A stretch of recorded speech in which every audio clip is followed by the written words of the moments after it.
Gen X grannies. Let's talk about it. Yes, Generation X, as they call us, GenXers, who emerged in the tumultuous 60s. We are the bossa nova babies. Well, we are now grandmothers. Exactly. So if you hear Bluey playing in the background, yeah, we now know about Bluey, a little children's program. If you know, you know. But Bluey is out of Australia. Shout out to the people in the land down under. Right? Remember that song from the 80s? And Vegemite sandwiches. Okay, I'm getting off track. This is a little rant. I don't know what you want to call it. Just a little impromptu. Speaking of Gen X grannies, look, you're gonna use pencils, and you will learn how to use a pencil sharpener. Okay? Our pencils are nice pencils too. We do the black wing pencils. No endorsements, but we love them. Yes. Okay, the manager, he just killed the lights for a minute, so just bear with me. So like I was saying, yeah, you're going to be an analog kid. I'm calling this Renaissance children. So shout out to all my fellow Gen X grannies, okay, that I'm only focusing on grannies right now because I don't know what it's like to be a grandpa, okay? But grannies, for this moment, they initiate culture, right? I'm taking notes, I do my notes. Yeah, I live an analog life, more so. Kind of my feet in both worlds, right? Isn't that Gen X? Let's talk about Gen Xing when you're a Gen X granny. Okay, the manager is floating around. Just bear with me. So I was saying, why don't we initiate a culture of raising a Renaissance child, Renaissance children of the kingdom, okay? So raising Renaissance children, because Gen X, our generation, we still, like I said, have our feet in both worlds, like an analog world and a digital world. So we were the children that we played outside. We didn't have all these overhyped safety concerns. We were allowed to scrape our knees and bump our heads. That's probably what's wrong with some of us. We bumped our head a bit too much. But we were allowed to just live a carefree childhood, a lot of us. And yes, I had a carefree childhood. And innocence was protected more. So, excuse the manager. So innocence was protected, and that's what we can do as Gen X grannies. We can really protect innocence in our grandchildren. Remembering the times that we grew up and we were not exposed to so many things that over-sexualization of children is a big concern, and all the confusion over what is a girl, what is a boy, what is a woman, what is a man. Simple, like, things that objective truth based on science that we learned, the science that we learned. It's a new science now. There's some controversy with this new Barbie movie. Okay, I grew up playing with Barbies. So my Barbie dolls, yeah, I didn't realize the slide into feminism. Okay, so we're responsible, Gen X, for a lot of the fuckery that we see today. Okay, so yeah, my Barbie was, I'm thinking about it now, probably a feminist because, yeah, everything was based on her achievements, and she had a Barbie house, a Barbie car, everything was pink.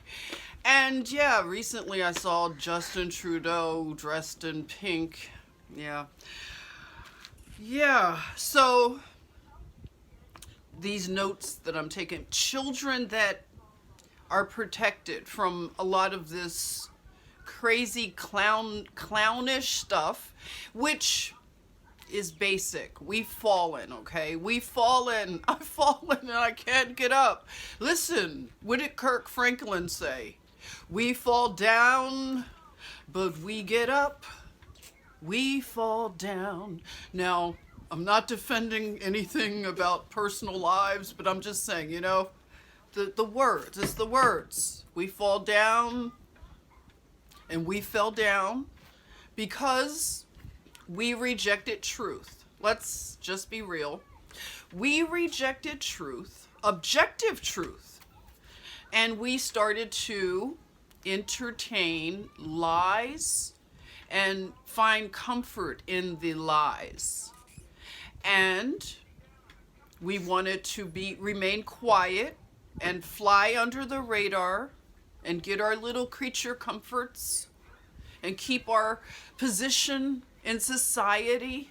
You know, if we have some position, something to flex on the people. So we did all that, and a lot of us are realizing that it was empty. We come up with empty hands, empty bags, empty dreams, right?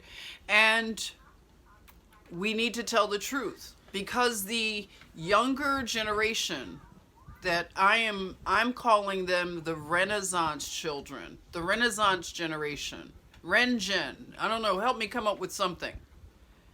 I want to speak that. You know, we always talked about the speak life into them. If I could so engage in this type of speak, is to speak Renaissance. And I know you Beyonce fans are enjoying a Renaissance tour. We can get into that another time. But Renaissance, you know, the whole vibe and the frequency of a Renaissance, to me, it represents coming back, returning to foundation, returning to truth, in spite of getting along with people and maintaining creature comforts, but being willing to stand up against a rising tide of culture that is against God. It's antichrist culture. And at this point, I can't imagine anyone in my generation especially defending the current culture. Now, we can look back and look at a root cause analysis of where culture fell, but we fell down because we wanted to remove ourselves from God, from law. We wanted to pursue illusions, delusions. We wanted to pursue hedonistic drives, ambition and fame, the dopamine that comes with attention, flexing on people, flex culture. I mean, culture it's embedded in culture, our society, culture, even scientifically. You look at, you're starting a culture. If you bake bread, sourdough bread, you start a culture. We've talked about mother cultures. I do kombucha and things like that. So it's a lot to say about mothers. So grandmothers, excuse me, because I'm back. So culture. Women, that feminine principle. Oh, he just threw this at me, the manager. This is, a very good device, and I know a lot of people are purists. You know, I wouldn't do a pacifier. Listen, pacifiers are fabulous, okay? They're amazing, and this one here has the silicone beads, which, you know, if you're going through, You need to cope hard, dude. This helps you cope hard, dude. And I call it the brosary. So when I say, do you need your brosary? And it has a nice clip. Look at how neat these new products are.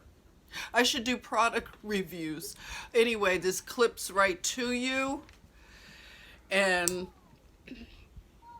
I said it's a brosary, which is a baby rosary. Sorry to my Catholic friends. Start to have a sense of humor again. Can we bring humor back? So yeah, so this is what the manager does, you know, closes his eyes and he does a thing and he's just chilled, okay? I have nothing against it. I need my own chill out things. I've told you I do a little bit of CBD, chilling out with this is my brosary. Newfangled grandparents, okay? Judge me if you need, I don't care. We don't care anymore. We're at that point. So, Gen X grannies, we initiate culture. And can we bring it back to some sanity? Give me my cup. Okay, so he's got my cup. This is a nice brew. Yeah, we brew. She brews. So, and it's a kitty cat mug because we are teaching how to treat animals. We have a little kitty cat colony. You know about Tucker and then Josephine the black cat. And, you know, the manager is learning how to treat pets. And a little bit of a finicky black cat who's, you know, easily spooked. And, you know, I'm seeing a lot of progress. But anyway, yeah, this was a brew of, you know, the diatomaceous herbs. I do some ginger, honey, you know, and lemon. So that's what I was drinking. Let me know what you were drinking. So anyway, the Gen X grannies. Can you manager, can you put this back for... So, just don't mind the background noise. We initiate culture. So if we want to raise a Renaissance child, bringing things back to God, bringing things back to truth, to beauty, creativity, imagination, grounded in the beauty of truth, okay? Objective truth. What else? Kingdom children, I'm saying. And at this time, homeschooling should be a serious option. I attempted homeschooling with my daughter when she was coming up, and I faced a lot of resistance from my family, okay?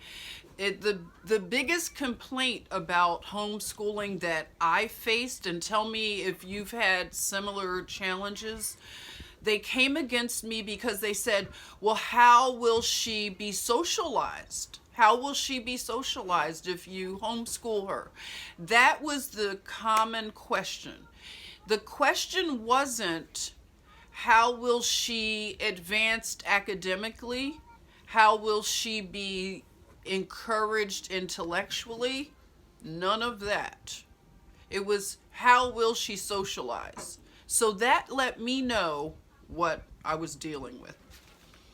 So I would say homeschooling it should be a serious option at this moment in our current clown culture. If you can get out of the cities, Philadelphia, if you can get out of the cities, I would say that is a really good option as well.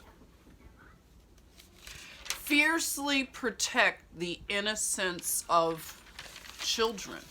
Fiercely, like a mama bear, fiercely protect the innocence of children. And restoring, this is about restoration of a wholesome and carefree childhood like we had. When I grew up in Philadelphia, Mount Airy, Germantown, I played in Carpenter's Woods.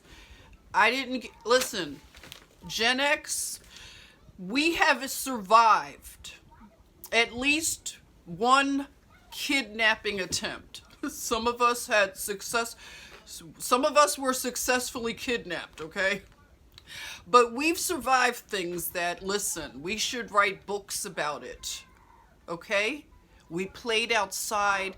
I can remember riding my bike, no helmet. I was going down a big hill in Mount Airy, and I didn't know at the time it wasn't a good idea to push your front brakes, because I don't know what happened. I just like panicked from something that was going on, something a friend did or whatever, and I wanted to stop the bike, but I'm going down a hill very fast, and I pushed the front brakes, and you know what happened. I tumbled down a hill. I'm still here. I have good angel protection, but I'm just saying I flipped. Listen, we have stories like that. My mother, like my parents were divorced. A lot of us were the first of the broken homes. And you know, my mom, she had to work, and although my grandparents, we lived with them for a while, but after that, you know, when she got her own place, we got our own place. I was a latchkey kid. Were you a latchkey kid? Like, we went in.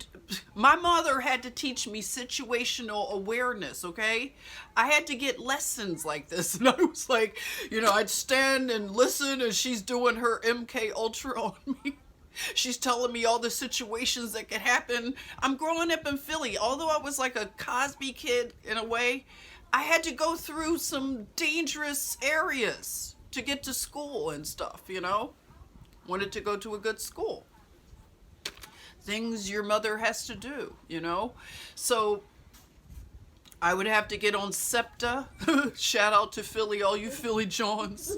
I rode SEPTA by myself. My mother was like an air traffic controller. She was controlling how I would get, like, I went to the school, I had to take the bus, and then there was a teenage friend of the family who met me at one bus stop, and then she helped me to transfer to an, I don't know, something, or walk down to the school.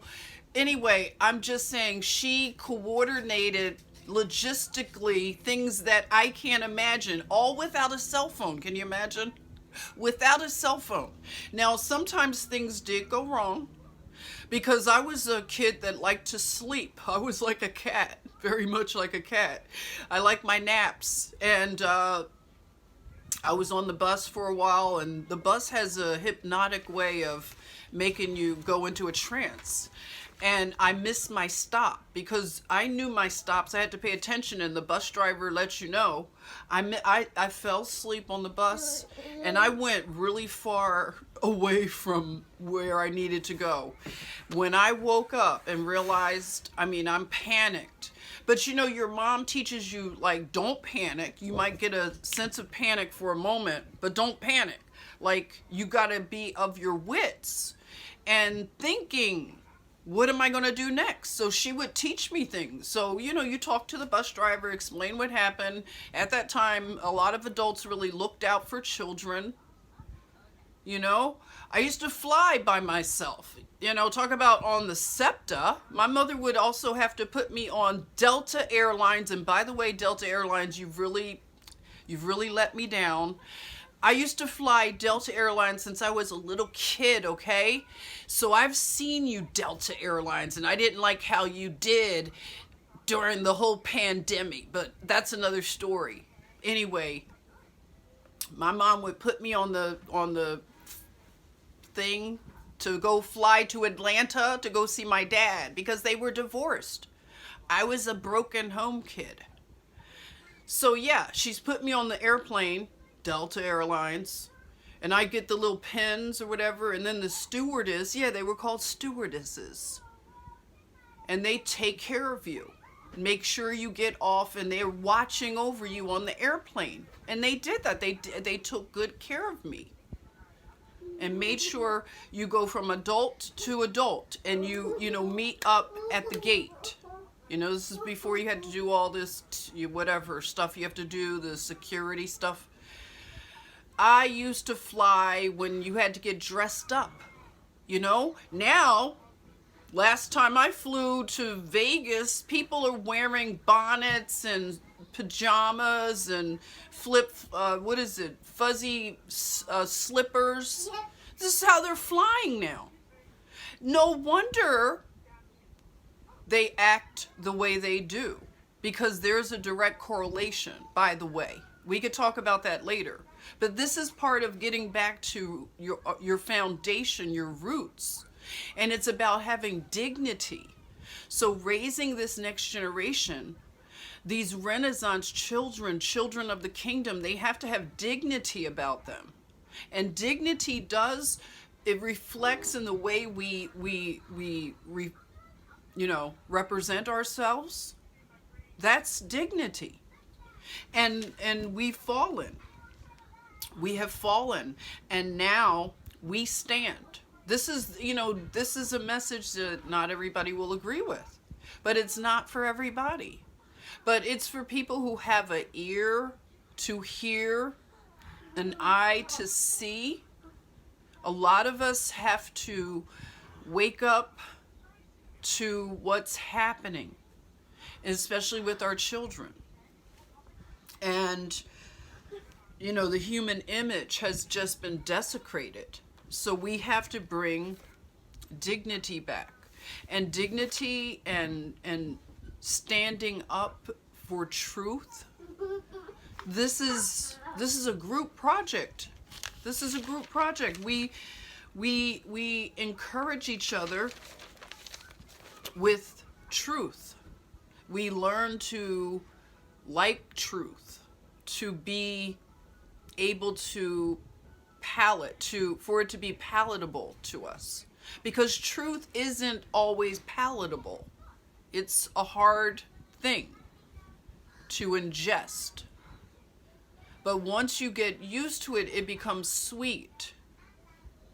It becomes something that you want more. And I'll stop there. Gen X, we are now grannies, and we initiate culture. And to begin to restore a culture of dignity, it has to start with us. We have to take on this responsibility and be accountable for the things that, when we look at a root cause analysis of the things that we fell down, we watched the degradation of our society to what it is now. It is a clown world. It is idiocracy. By the way, we did watch, they cloned Tyrone. I'm going to talk about Jamie Foxx in a little bit too.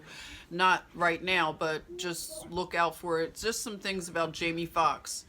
But I want to do another watch thing. Excuse me, manager. No flipping, please.